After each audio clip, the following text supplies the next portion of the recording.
Hello, ആ പറയടാ. ഓ ഞാൻ ഇപ്പോൾ വരാം. ഓ ശരിടാ. എന്ത് കൂട്ടുകാരൻ വിളിച്ചത്. ഞാൻ പുറത്തോട്ട് പോകുന്നു, ടക്കനേ നിങ്ങൾ വരുന്നു. പുറത്തോട്ട് പോകുന്നില്ല, ടക്കനെ ഇങ്ങ് വരുന്നുമില്ല. ഞാൻ പുറത്തോട്ട് പോയിട്ട് പെട്ടെന്ന് ഇങ്ങ് വരാം. ഇവിടെ എന്റെ കൂടെ ഇരുന്നേക്കാൻ പറ്റെങ്കിൽ അങ്ങ് ഇരുന്നേച്ചാ മതിയേ. എടി നീ എന്തിനാ ഇങ്ങനെ? എന്നെ സഹിക്കാൻ പറ്റെങ്കിൽ നിങ്ങൾ സഹിച്ചാ മതി കേട്ടാ.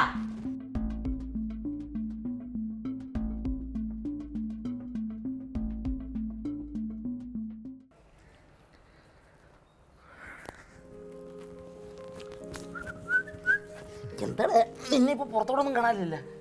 ഇല്ലടാ, ജോലി തിരക്കും കാര്യങ്ങളൊക്കെ. എന്നാ ജോലി? എന്ത് നിന്റെ പെണ്ണുമ്പിള്ള എന്തി? അവളകത്താടാ. വിളിക്കടാ. അല്ലെ പിന്നെ അവള് പറയുന്നു ഞാൻ വന്നിട്ട് വിളിച്ചില്ല എന്നൊക്കെ പരാതി പറയും. വിളിക്ക്. അല്ല എന്തോ അർജന്റ് ജോലിയിൽ. എന്നാ ജോലി? വിളിക്ക്. അല്ല എടാ അവള്. ഹലോ, എന്നാ ഉണ്ട്? അങ്ങനൊക്കെ പോകുന്നു. ഒരു കാര്യം പറയുന്നോണ്ട് ഒന്നും തോന്നല്ലേ. പറ. ഈ സൗഹൃദമൊക്കെ നല്ല തന്നെ, പക്ഷെ ഈ വീട്ടിൽ കയറി വന്നിട്ടുള്ള സൗഹൃദം അതത്ര നല്ലതായിട്ട് എനിക്ക് തോന്നുന്നില്ല.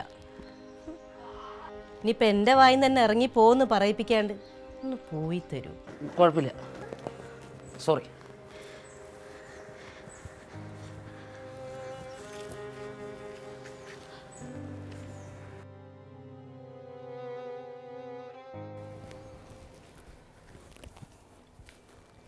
എടി അവൻ്റെ കൂട്ടുകാരനല്ലേ, നീ അവൻ്റെ അടുത്ത് എന്തിനാ അങ്ങനെയൊക്കെ പറഞ്ഞേ?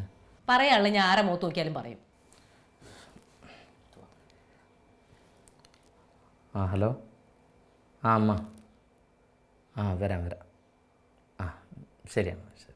ആരാ? എൻ്റെ അമ്മയാണ്. അപ്പോൾ നമ്മുടെ അടുത്ത് 2 ദിവസം അവിടെ പോയി നിൽക്കാവൂന്ന് ചോദിച്ചേ. ബെസ്റ്റ്.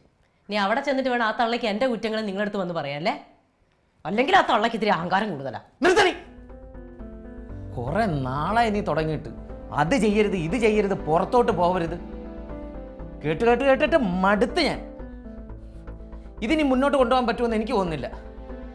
ഒരു കാര്യം ചെയ്യാം, നമുക്ക് പിരിയാം. ചേട്ടാ ഇപ്പം എന്താ പറഞ്ഞേ? നമുക്ക് പിരിയാന്ന്. ചേട്ടാ ഞാൻ ദേഷ്യപ്പെടുമ്പോൾ നീ എന്താ ഇങ്ങനെ എപ്പോഴെങ്കിലും എൻ്റെ അടുത്ത് ചോദിച്ചിട്ടുണ്ടോ? ചേട്ടനറിയാം, എൻ്റെ അമ്മേൻ്റെ അടുത്ത് അച്ഛൻ ഒരിത്തിരി സ്നേഹത്തിൽ പെരുമാറുന്ന ഞാൻ കണ്ടിട്ടില്ല. ഒന്നും മര്യാദയ്ക്ക് നോക്കിയിട്ടില്ല. എപ്പം നോക്കിയാലും അച്ഛൻ പുറത്ത് കൂട്ടുകാരുടെ കൂടെ. ചേട്ടാ എനിക്ക് എൻ്റെ അമ്മേൻ്റെ ഗതി വരരുതെന്ന് ഞാൻ വിചാരിച്ചിട്ടാ ഞാൻ ഇങ്ങനെയൊക്കെ ആക്കിയത്. ചേട്ടൻ്റെ സ്നേഹം എനിക്ക് മുഴുവനും വേണം, അതുകൊണ്ട് ഞാൻ പറഞ്ഞു പോയതാ. എടി നീ എന്ത് വിചാരിച്ചേ എല്ലാ ആണുങ്ങളും നിൻ്റെ അച്ഛനെ പോലെയാണെന്നോ? എടി നീ ഇത്രയും പ്രശ്നം ഉണ്ടാക്കിയിട്ട് ഇതുവരെ നിന്നെ ഒരു വഴക്ക് ഞാൻ പറഞ്ഞിട്ടുണ്ടോ? ഉണ്ടോ? എടി എനിക്ക് നിന്നെ പിരിഞ്ഞിരിക്കാനൊന്നും പറ്റത്തില്ല. ആദ്യം അത് നീ മനസ്സിലാക്കുക. എന്നോട് ക്ഷമിക്കേട്ടോ. പോട്ടെ, സോറി. സാരം.